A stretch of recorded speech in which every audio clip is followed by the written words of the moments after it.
चलिए अब खबरों वाले स्टॉक्स की बातचीत कर ली जाए। हर्षदा इस समय स्टूडियोज में मौजूद और शुरुआत तो करनी चाहिए कल आई तीनों निफ्टी की कंपनीज उनके नंबर्स के साथ। हर्षदा पहले कौन सा एक एक करके बात करी जाए ताकि सबको ग्रास्प करने में इजी रहे। भारतीय एयरटेल परफॉर्मेंस कैसा रहा? बहुत ही बढ़िया परफॉर्मेंस। कंसोलिडेटेड बेसिस पर मार्जिन और रेवेन्यू के पैमाने पर एक बीट है। प्रॉफिट पर थोड़ा सा दबाव बढ़ा है क्योंकि वो फाइनेंस कॉस्ट का इम्पैक्ट है। नतीजे देखिए, मुनाफा जो आया है वो करीब करीब यहाँ पर ये भारती की बात हो रही है, आप एलएनटी के नंबर्स दिखा रहे। चलिए एलएनटी की बात कर लेते हैं पहले। वो भारती दिखा देंगे। रुकिए, डिसाइड कर लीजिए। एलएनटी भारती टॉस किया था तो भारती दिखा देते। पता नहीं, आप तो अपने मन से बोलिए। एलएनटी क्योंकि आ गया स्क्रीन पर, मैं वही सोच रही थी भारती का प्रॉफिट ये नहीं था।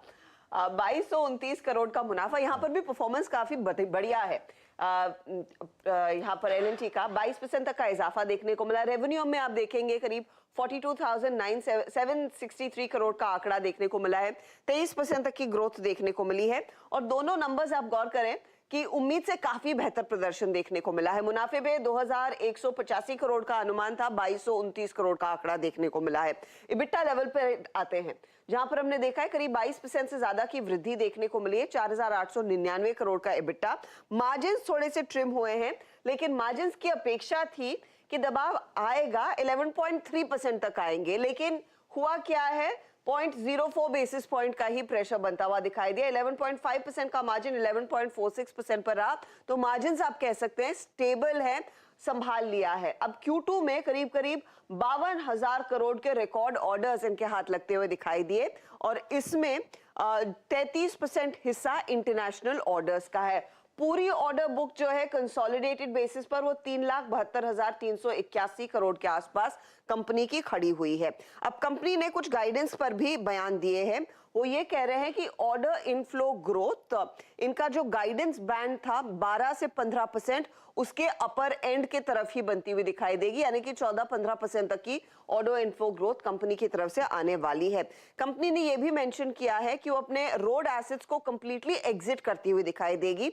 यहां पर आगे चलकर कुछ शेयर एग्रीमेंट्स इनको साइन करने, अप्रूवल्स आएंगे, फिर फाइनली वो सौदा होता हुआ दिखाई देगा। लेकिन वो एक चीज है जिससे कंपनी के हाथ अतिरिक्त पैसे भी आएंगी, कुछ वैल्यू अनलॉकिंग होती हुई दिखाई देगी।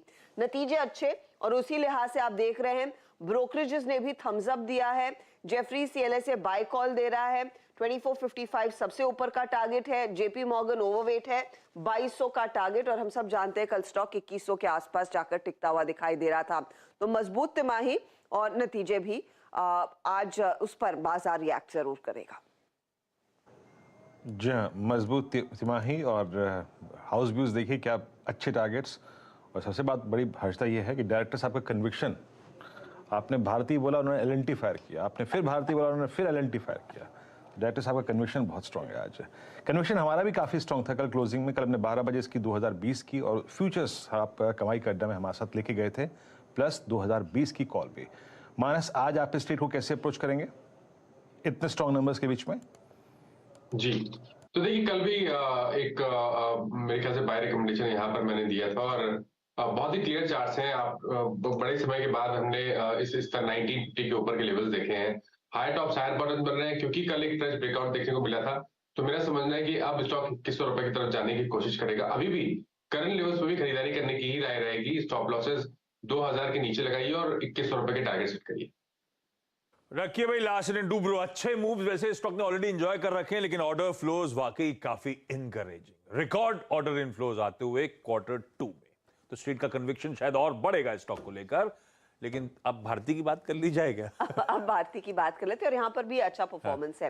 कंसोलिडेटेड नंबर्स हम देखते हैं जहाँ पर रेवेन्यू और साथ ही साथ हमने देखा मार्जिन्स के पैमाने पर एक बीट है।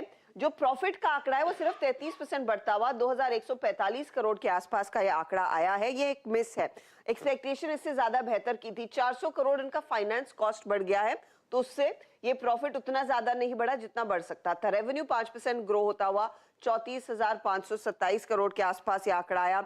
इबिटा में आप देखेंगे करीब 17,721 करोड़ का नंबर कंपनी ने डिलीवर किया है।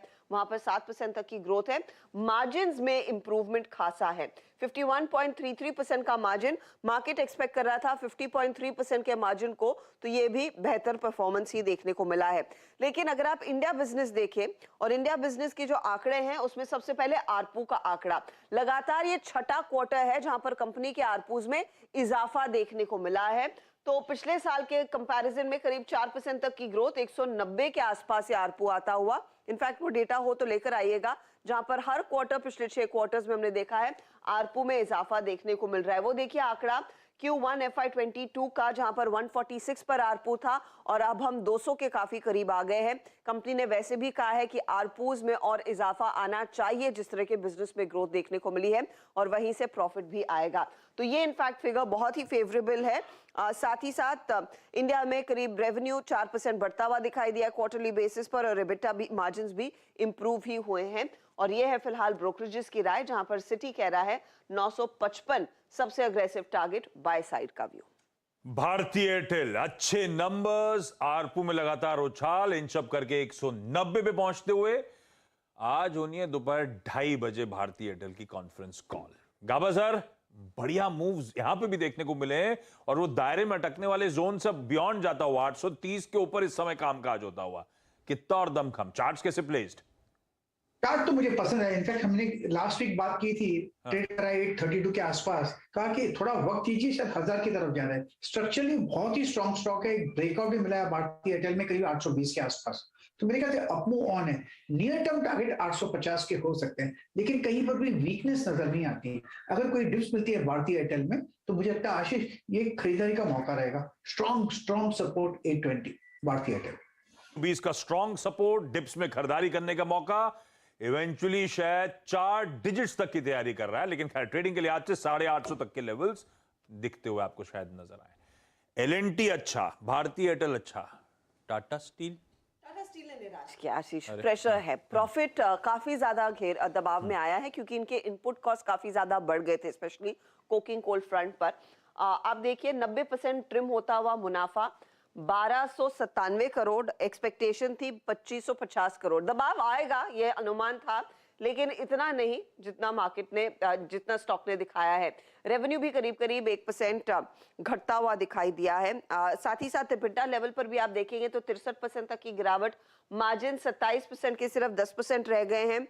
अनुमान था करीब 11.8% के मार्जिन का, वो भी हैंडल नहीं कर पाई है कंपनी। यहाँ पर प्रेशर देखने को मिला है।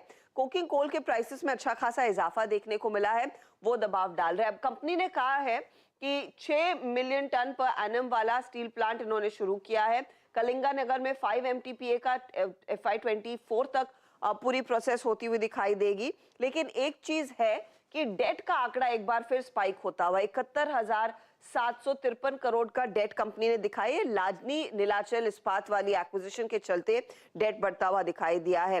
भारत के जो डिलीवरेबल्स है वो हायर थे, क्वार्टर ऑन क्वार्टर 21% तक की ग्रोथ देखने को मिली थी। तो डोमेस्टिक मार्केट में ग्रोथ है, वो एक पॉजिटिव है। लेकिन यूरोप के बिजनेस में दबाव देखने को मिला है। यूरोप सीजनली Q2 वीक रहता है। ओवरऑल डिमांड एनवायरनमेंट यूरोप में काफी ज्यादा फीका पड़ता हुआ दिखाई दिया, उससे भी प्रेशर बनता दिखाई दिया है। और खास तौर से अगर आप इंडिया बिजनेस पर वापस लौटे तो बिट्टा पर टन उतना बढ़ा नहीं है जितना मार्केट एक्सपेक्ट कर रहा था, तो वो भी एक डैम्पनर है। तो ये तमाम चीजें हैं जो स्टॉक को आज ड्रैग जरूर करेंगी। टाटा स्टील, आज पे ब्रोकरेजेस क्या कह रही है, एक बार वो भी क्विकली जान लिया जाए। यतिन, ब्रोकरेजेस की रिपोर्ट आई क्या? हाँ, ब्रोकरेज की रिपोर्ट आई है टाटा स्टील पे। यहाँ आपने 20%